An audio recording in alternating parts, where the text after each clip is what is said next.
Recuerden la etiqueta Argumentos Colombia para que ustedes interactúen con nosotros. Le damos la bienvenida a nuestro estudio, a nuestro segundo invitado de esta tarde, Pablo Quintero, consultor político, quien pues ha venido también realizando un análisis del proceso electoral en Colombia. Bienvenido a Argumentos, Pablo. Gracias, Rosa. Gracias por la invitación. Gracias a ti por estar con nosotros. Fíjate, veíamos pues los candidatos que van ya a la segunda vuelta. Algunos calificaban como sorpresiva la llegada de Rodolfo Hernández. Nuestro invitado anterior aseguraba que quizá no era tan sorpresivo y que es Rodolfo Hernández pues el candidato, digamos, también del uribismo. Sí, es del uribismo y Rodolfo Hernández es un candidato que, desconocido para todo el mundo, lamentablemente no le ha generado la oportunidad a los colombianos de ver quién es realmente. Un candidato mediático, un candidato de TikTok, pero que desafortunadamente no entiende a dónde van los colombianos hoy en día. Y por otro lado, un Gustavo Petro que sigue vendiendo cambios, sigue vendiendo una propuesta totalmente, diríamos, muy pegada a lo que es el chavismo venezolano, es decir, un socialismo, una forma de hacer política quizás con el pueblo. Vemos que su candidata a la vicepresidencia, la señora Francia Sí. Márquez, es una mujer. La Que viene de ser líder comunitario, viene a en ser líder proyectos comunitarios. sí. La propuesta de Fico Gutiérrez, el derrotado del uribismo, era... Dirigiéndose obviamente con un discurso basado en propuestas y por otro lado, digamos, el candidato del TikTok haciendo propuestas básicas, usando los sonidos virales, videos muy cortos, concisos y básicamente su bandera la lucha contra la corrupción. Sí, bueno, vimos que hasta el candidato del TikTok utilizó Bad Bunny como Sí. parte de su campaña. Entonces, esto es interesante verlo desde un punto de vista de que la clase política colombiana no atiende a las demandas sociales hoy en día. El pueblo habló y se manifestó.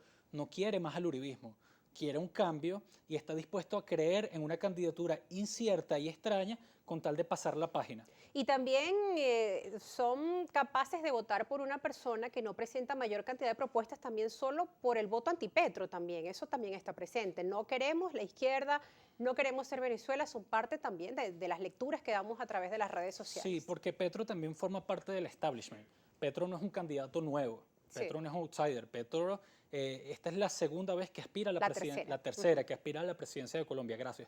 Entonces, el colombiano, el mensaje fue, queremos cambio con Petro o sin Petro. Sí. Queremos una Colombia diferente, incluso hasta con un candidato polémico, acusado de corrupción y que de alguna manera le habla de forma distinta a las comunidades colombianas, que es una Colombia diversa, Rosa. Colombia no es la misma de Bogotá, no es la costa no es Cundinamarca no es Antioquia. Cada departamento tiene una realidad geopolítica y social distinta. Entonces yo creo que lo interesante de esto es analizar la campaña de forma local y ver cómo las redes sociales sin duda marcaron una participación interesante aquí. En cuanto a marketing político, también las redes sociales hoy por hoy son una herramienta importante que los políticos no deben desestimar en sus campañas. Sin duda, los políticos de ahora tienen que entender que para que una campaña sea exitosa no basta con el contacto físico presencial, hay que invertir en lo digital.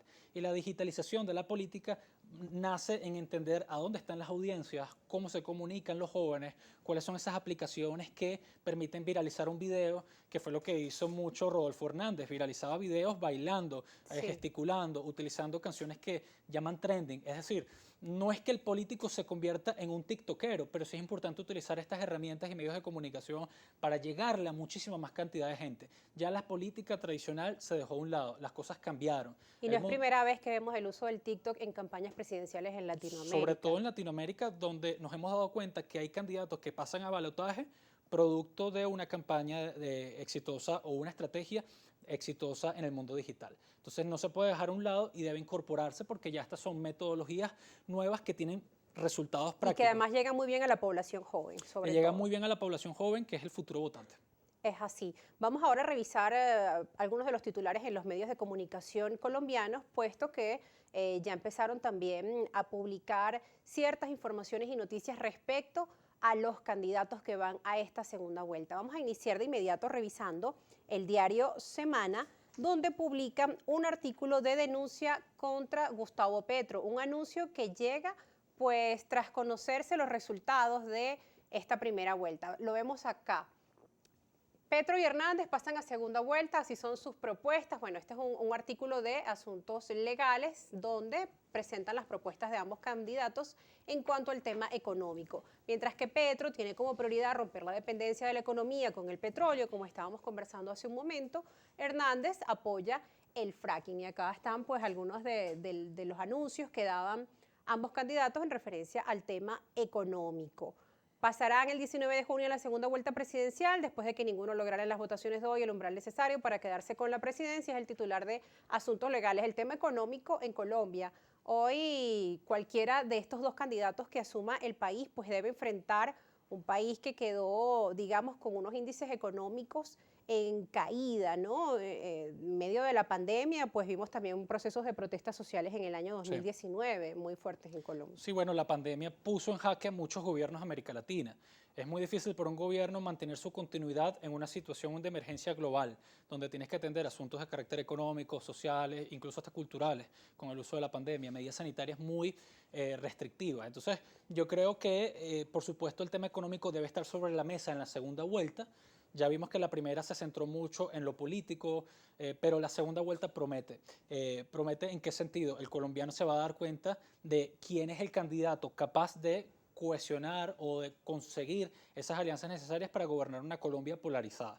Una Colombia bastante agresiva, una Colombia compleja, una Colombia que decidió incluso, le dio el voto a un candidato que mayor de edad, por supuesto, con experiencia en gestión pública, pero muy polémico, que abiertamente ha declarado admiración por Hitler. Por Hitler, por ejemplo. Sus comentarios hacia la mujer, sus comentarios hacia las mujeres, abiertamente acusado de corrupción. Entonces, allí el colombiano tiene las cartas sobre la mesa y decidirá o un candidato que de izquierda, que de alguna manera tiene una propuesta política, o un candidato que es famoso en TikTok. Sobre las acusaciones a los candidatos los vamos a ver al regreso de la pausa. El candidato anticorrupción justamente está acusado de corrupción y también hay otras denuncias contra Gustavo Petro que se dieron a conocer justo hoy, luego de conocerse los resultados de la primera vuelta. No se aparten que ya vamos con esos titulares y el análisis, así como también sus comentarios. Ya vamos a estar viendo cómo nos escriben a través de las redes sociales con la etiqueta Argumentos Colombia. Ya nos volvemos con más.